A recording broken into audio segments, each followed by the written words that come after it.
Aujourd'hui, on se retrouve dans une nouvelle vidéo pour parler de quelques conseils que j'ai envie de te donner pour aider les gens qui autour de toi vont mal. C'est un truc que j'ai eu plusieurs fois, des gens qui m'ont envoyé des messages et qui m'ont dit « mon amie, elle se sent pas bien, je sais pas quoi faire pour elle » ou « ma sœur se sent pas bien, je sais pas quoi faire pour elle ».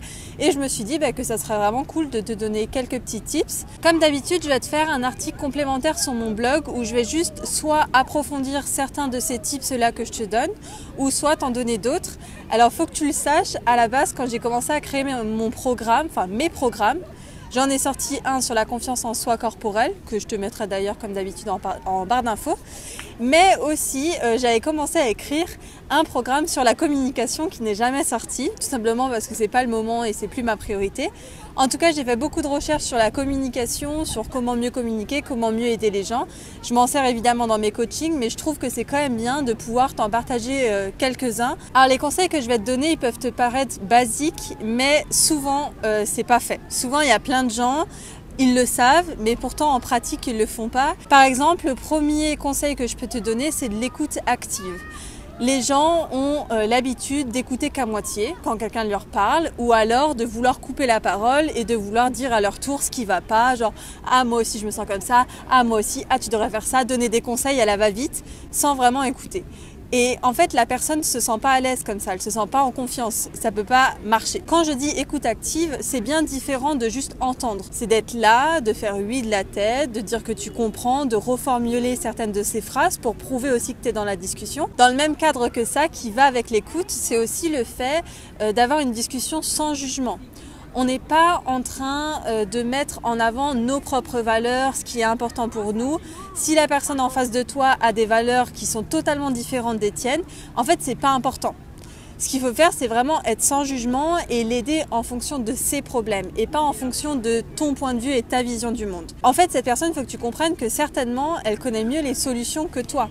Mais c'est juste qu'elle n'y a pas encore accès ou qu'elle ne veut pas encore les écouter. Du coup, ce que tu peux faire, c'est juste l'amener à les écouter. Mais ça, si tu as un jugement envers elle, encore une fois, elle ne se sentira pas en confiance, elle ne se sentira pas à l'aise et elle ne pourra pas en fait juste creuser l'intérieur d'elle, ses pensées et pouvoir avoir une solution. Dans le même cas de comparer une valeur aux tiennes, tu n'as pas à comparer une souffrance qui est légitime pour elle à comment la situation aurait pu être compliquée pour toi. Si par exemple la personne elle te dit qu'elle a été blessée parce que son copain lui a dit qu'elle avait des cheveux qui n'étaient pas assez lisses, si toi ça te fait rien, c'est pas ça le problème. Il faut que tu te dises que juste la personne en face de toi, ça l'a blessée et donc c'est légitime que ça l'a blessée.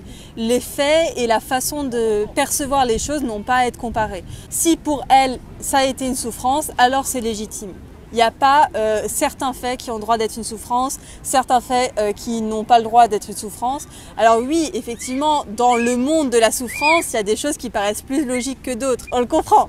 Je veux te dire aussi qu'il ne faut pas juste donner des conseils qui peuvent paraître lambda. Typiquement, quelqu'un est dans une relation toxique et elle te dit voilà, c'est mon petit copain, il me viole ou il prend pas soin de moi, il me rabaisse tous les jours. Lui dire quitte-le, ça ne va pas l'aider.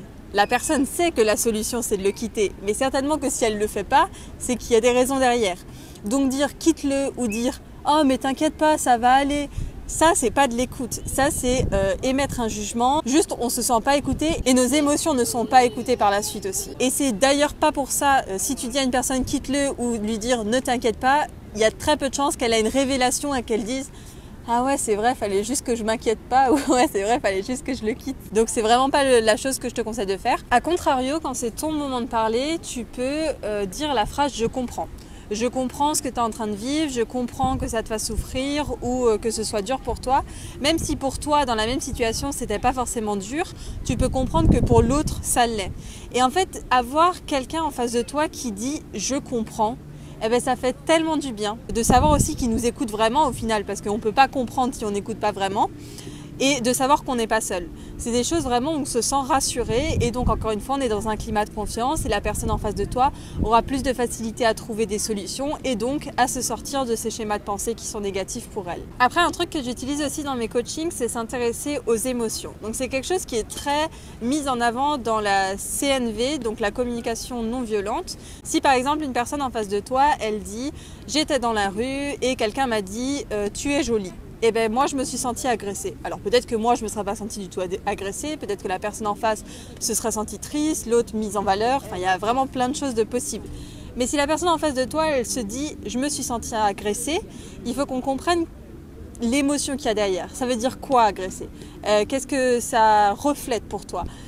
Des choses comme ça en fait, parce que souvent on utilise plus des faits pour décrire une situation, on utilise des choses assez abstraites. Ça peut être assez différent, il peut y avoir des gens qui vont directement aller à l'émotion, d'autres qui vont juste décrire une situation avec des choses qui ne sont pas très palpables en fait, c'est ça que je veux dire.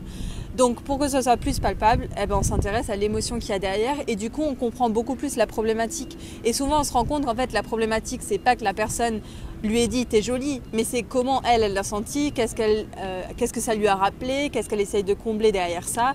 Après il y a plein de choses qui se posent comme question, mais tu l'amènes aussi la personne à se poser ses propres questions. Et c'est ça qui est intéressant. Tu vois, c'est typiquement le genre de situation où on peut dire ah mais t'inquiète pas, il s'est rien se passer de grave. Oui, pour toi, c'était pas grave. Oui, le t'inquiète pas, ça ne sert absolument à rien sur le coup parce que c'est déjà passé et la fille ne s'est sentie pas bien. Donc, encore une fois, il n'est pas là le problème. Tous les conseils que tu veux donner à quelqu'un qui est dans une situation comme ça, il faut que tu donnes des conseils pour elle et pas pour toi dans sa situation. Alors évidemment qu'il peut y avoir des liens ou des choses qui se ressemblent avec tes problématiques à toi. Tu peux t'en servir, c'est bien. Si tu as des expériences communes, évidemment que vous vous sentirez mieux comprise et qu'elle se sentira plus à l'aise pour avancer dans ses problématiques. Mais en fait, demain, tu peux conseiller quelqu'un qui n'a pas du tout les mêmes problématiques que toi, juste en l'écoutant attentivement et sans jugement et en s'intéressant à son vécu à elle. Le dernier conseil que je peux te donner, qui est le plus simple, mais souvent on n'y fait pas attention, c'est tout simplement d'être là pour la personne. Il y a des gens, ça leur paraît tellement logique qu'ils soient là pour cette personne qu'ils oublient en fait de le mentionner. Ils oublient de leur envoyer un message et de lui dire écoute, vraiment, en pleine nuit ou en pleine journée, si tu te sens pas bien, t'arrêtes pas dans le fait de vouloir me contacter. T'as le droit de me contacter. Je le dis vraiment sans attente. Et d'ailleurs, quand tu proposes ça, quand tu fais cette proposition, tu peux directement répondre à certaines peurs qu'elle aurait. Par exemple, moi, j'aurais peur de déranger. Alors, si la personne en face de moi, elle me dit « Je te promets que tu me dérangeras pas et qu'au contraire, ça me fera plaisir et que je préfère t'aider sur le moment présent et pas le lendemain », je me dirais ah bon il faut peut-être que je le fasse aussi à ce moment-là. Donc juste dire à la personne que vraiment on est là pour elle, que ce soit par message, par appel ou juste en vrai, te poser et lui dire écoute, maintenant on s'intéresse à tes problèmes. Eh ben ça fait du bien. Genre là on prend 1 ou 2 heures et après si tu veux qu'on parle de mes problèmes on pourra, mais là on se focus vraiment que sur toi. Alors comme d'habitude évidemment si tu veux joindre mes coachings, d'ailleurs je vais te faire une vidéo sur pourquoi j'ai commencé les coachings. Et si tu veux y participer, le formulaire est encore une fois en barre d'infos. On se retrouve la semaine prochaine ou après, en fonction de mes envies. On verra bien. Et d'ici là, prends soin de toi. 1, 2, 1, 2, 3. I've been feeling so small.